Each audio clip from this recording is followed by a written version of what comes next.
So I'm here. We're here doing a press conference, and I realized, man, this mall. So I hope whoever gets elected, you're going to work with me to clean up this mall. This is a mess. 3 dead trees behind us too. I want to thank the media for coming out here this morning on what I consider to be a very serious issue. I've been in politics sometimes, I think, way too long. And you've all heard me say how I hate politics. I'm in this for community service. I hate when I see negative campaigning. I've always thought people should run on their record, what they want to do, what they've done, what they want to do. And yes, you know, on occasion you may want to show what your opponent's record has been. But there's a fine line between attacking opponent's record and real negative mudslinging campaigning, which has no basis in reality. A couple of weeks ago, I got what was the first of what I consider to be negative campaigning by Jobs for New York. And as soon as I got this, I started reaching out to the candidates for the 19th council districts who were standing behind me, because I was incensed by this. What has come since then is even worse.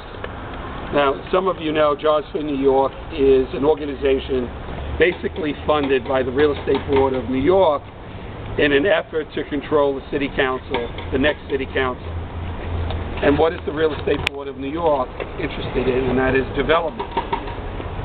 The number one issue, other than education, in the 19th council district, having been one of the former council members to represent this area, is overdevelopment.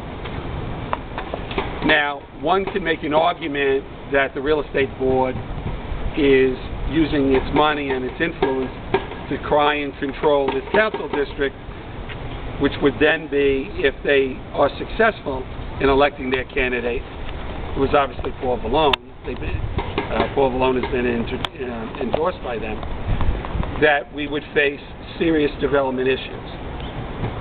They're legal in that respect. I personally think the campaign finance law should be changed to prevent this type of independent expenditures. But it goes beyond that, and it goes to defamation of character and really mudslinging. This sort of thing should not be allowed. I am absolutely ashamed at the Real Estate Board of New York for doing this type of mudslinging and ruining what should be an honest, upfront campaign about the issues. I'm going to ask the candidates to come up and say whatever they'd like about this. I guess we'll go in alphabetical order, so John, you can be first. But I am absolutely ashamed, and this is no way to conduct a campaign and insult the candidates behind me for basically, these are not even legitimate issues. This is nonsense. And some of the, they've just taken recent history and just blown it up all out of proportion. Some of these people have no connection to these individuals. I mean, Malcolm Smith has never represented this area, has no knowledge of this area. Connecting him to one of the candidates, I just think is ridiculous. So, and then after they speak, I'll finish up and then we'll take some questions. Thank you, Tony. Well, I'm Duane, and I have not been attacked. Nevertheless, I'm here because I believe this is an issue of principle. Men and women who want to represent their community should not be slandered. It's wrong. And I'm here because the outside influence of money, the way it's come in from secret groups, developers, unidentified, and the way they're trying to impact this election by putting so much money into negative campaigning, it's just wrong, and it has to stop. I've had a couple of conversations with Paul Vallone about this. I asked him to repudiate what Jobs PAC is doing. I asked him to publicly demand that they not continue to be involved in the city council race. He has not stepped forward and done so yet, and that's why I'm here to publicly call on Paul Vallone to do so. Renunciate Jobs PAC and tell them to get out of this council race. If Jobs PAC succeeds in buying the city council seat, we will all suffer, as will our children and grandchildren. Thank you. I'm Paul Graziano. As the, I think out of the 5 hit pieces, I've had 2 personally for myself, including Me in Flames. This one's fantastic. And then 1 with the 3 of us, and then they had 2, and then Austin just got 1 himself. So we're keeping score here. It's great. You know, I don't think you're going to see it. This is a very interesting picture. You have 4 of the 5 Democratic candidates standing united on this particular issue, along with State Senator Tony Avella. It's pretty outrageous. Again, I don't want to repeat what John said. A lot of what John said is absolutely on the mark. I think it goes also to this point that it's what I said last week at the debate on Monday. There's someone absent. There was someone absent in the room that night. There's someone absent here today. There's a reason for that. You have someone who has been backed by real estate interests throughout the entire campaign, and now you've got a group that's just spending money because the Supreme Court decided that groups like this could spend money. It's really an outrageous situation. Paul was quoted in the Daily News yesterday as saying, "We have nothing to do with this campaign, absolutely nothing." And again, well, if you have nothing to do with it, why should you have a problem saying, you know, this is wrong? I don't think this is the right thing to do. This isn't the way to be doing this. We're 2 weeks out from primary days. I personally, I mean, I'm very amused by these, particularly the one about me. I think they're actually quite funny because they're ridiculous. So if this is the way he wants to conduct himself, and he can pretend that he's not connected to these, he's clearly very connected to these. You know, there was, very quickly, there was a thing on Stephen Colbert where he brought in a lawyer saying, so as long as we don't thwart these, nudge, nudge, wink, wink, then this is okay, right? So then he looked at the television set and said, I'm telling you that I'm doing this. And this is essentially what's going on here. There's no question that if Paul isn't behind this, he should definitely step up. If he is behind it, then it's very clear. I mean, to me, it seems pretty clear that he is. So that's what I have to say.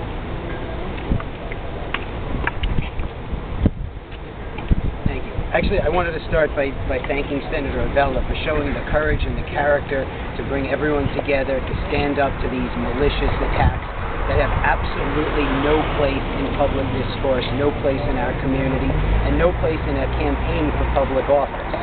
We have seen big money real estate interests trying to take over the neighborhoods that we worked hard to build.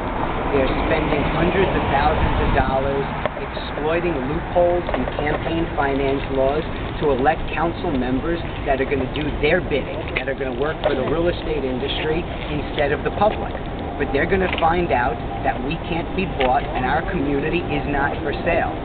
I give a lot of credit to all of the individuals that are standing here today for standing in a united front against these reprehensible, personal, malicious attacks. And I will say that anyone who benefits from these reprehensible attacks and fails to denounce them is as bad as the people behind those attacks. Anyone who sits on the sidelines while their political opponents have their character and integrity called into question shows that they lack the character and integrity worthy of representing this community.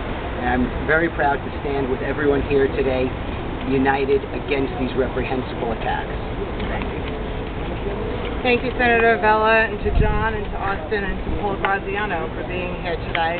Unlike Paul, I was not amused. I was very disappointed, and I was very saddened by the false attacks on the characters and personal character of the candidates. False accusations and outright lies have no place in what should be a spirited, a focused, and an honest campaign. While we all may disagree on solutions, it is in everyone's best interest to work together. Jobs for New York. Jobs for New York is nothing more than a cover-up for unscrupulous developers and big money real estate interests.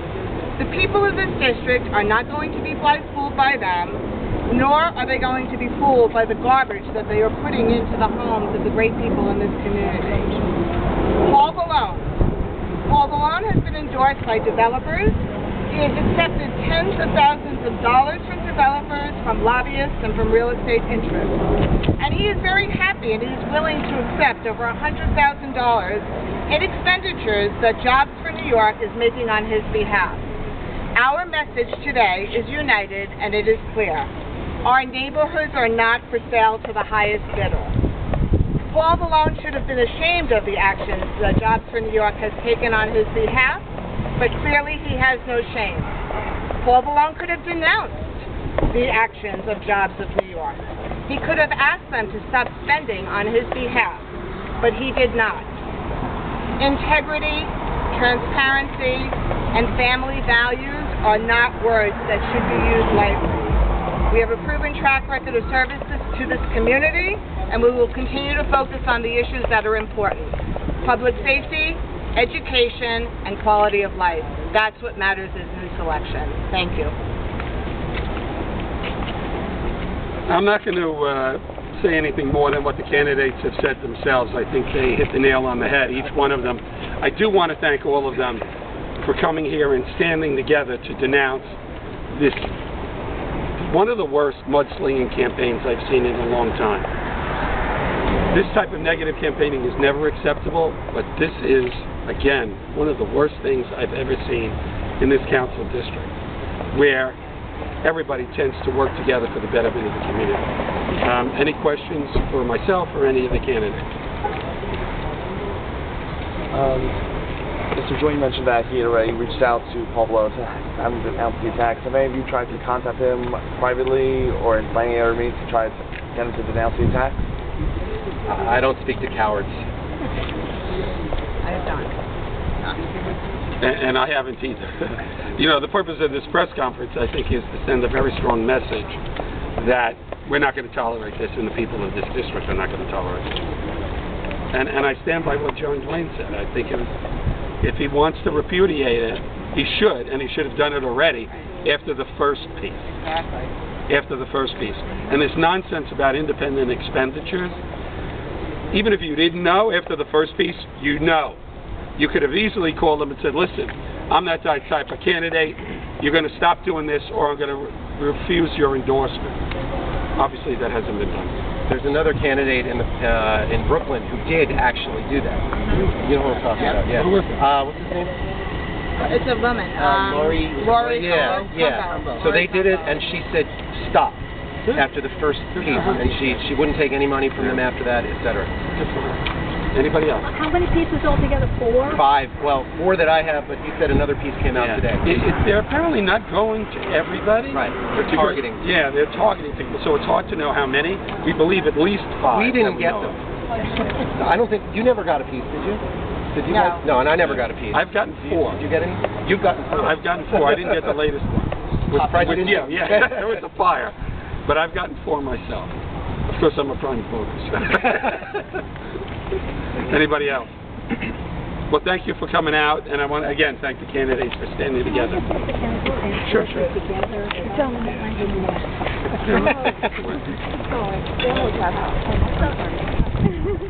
Maybe hold up those. Yeah, hold them. Does everyone want one? Yeah. Let me hold up the one that I got. I'll hold my own. Yeah, that's okay. Chrissy, can you get a... Where do you want me to go? In a little... In front of us? Right, you can still see it, yeah. Can you hold the fire one up? This one up? Yeah. This side or that? No, the other side. Well, you hold that one up, and can we get another fire one with the other side? I think I'm the only one who has the fire one. Oh, okay. Yeah, she's the only one that said it. How about a thumbs down? All right, there we go. That's a good idea. Thumbs down. Hey, here we go. All right, there we go. Good. Okay, good. Okay, look here.